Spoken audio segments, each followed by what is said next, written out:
Have you ever wondered if there's a way to find a real deep sense of peace even when life is just chaotic? Well, in this explainer, we're going to dive into a pretty powerful idea that might help you do exactly that. So, does this feel familiar? You know, that constant chatter in your head? One thought just rolls into the next, into the next. It's like this endless river of worries and to-do lists and memories, and it just never, ever stops. The spiritual teacher Eckhart Tolle actually has a name for this. He calls it object consciousness. It's basically a state where our mind is so full of stuff that our entire reality gets defined by those things, those thoughts, those emotions, those perceptions that are always popping up.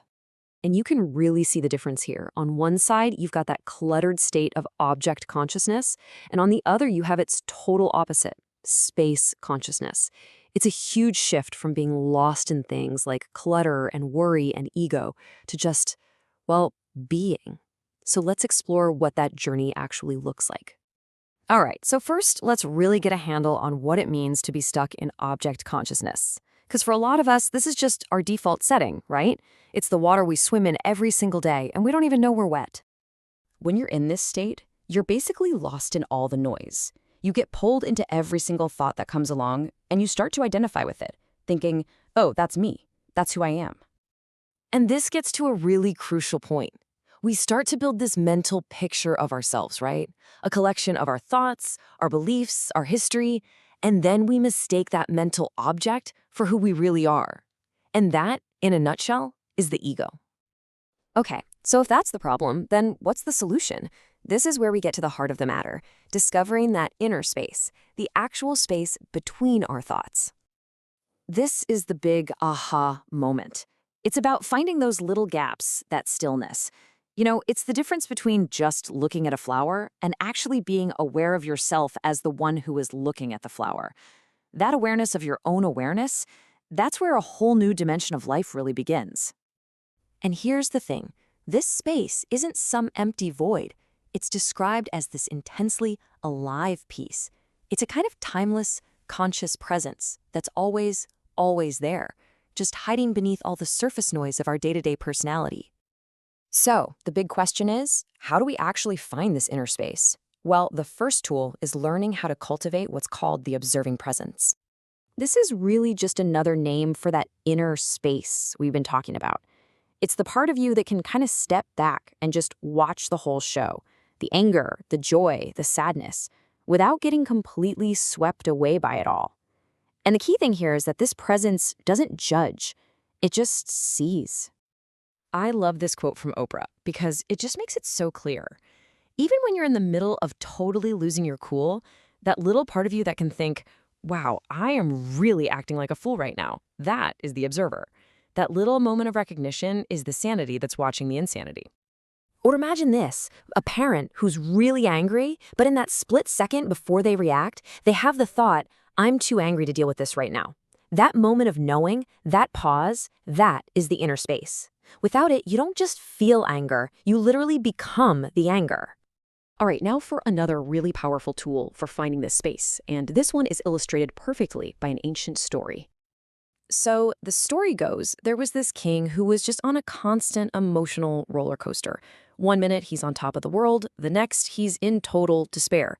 He was just exhausted by it all and wanted to find some kind of balance. He went to a wise man who gave him a simple ring, and inside the ring was a hidden inscription. The wise man told him, whenever you feel you're at an extreme high or a deep low, look at this before you decide if the situation is good or bad. So what did it say? This too shall pass. And the genius of this phrase is that it works both ways. When things are tough, it's a comfort. But just as important, when things are great, it's a reminder not to cling. Because clinging to good times just creates a fear of losing them. It lets you just enjoy the moment for what it is. What that simple phrase is really pointing to are these 3 pillars of true freedom. Non-resistance to what's happening, non-judgment of whether it's good or bad, and non-attachment to any specific outcome. Okay, this all sounds fantastic in theory, right? But how does it actually work in the real, messy world we live in? Let's look at a pretty amazing modern example. So, there's this story about a man named Peter. He'd been trying to quit smoking for 30 years. 30 years. And after trying everything, he managed to break the addiction in just a few hours. And get this, he did it without using any willpower at all. So here's what he did. Whenever a craving for a cigarette came up, instead of just automatically reaching for one, he would stop. He'd become still and take a single conscious breath. Then, he would just allow himself to feel the craving, fully. He became that observing presence, just watching the raw energy of the addiction, without judging it, without telling himself a story about it. And as he just watched it, it would dissolve on its own. You can build this awareness muscle yourself with tiny practices throughout the day. Just take one single conscious breath. Boom, that's a micro-meditation. Feel the aliveness in your hands right now. Or try looking at the world around you without letting your mind automatically label everything. You can even turn a boring chore like washing the dishes into a moment of pure presence.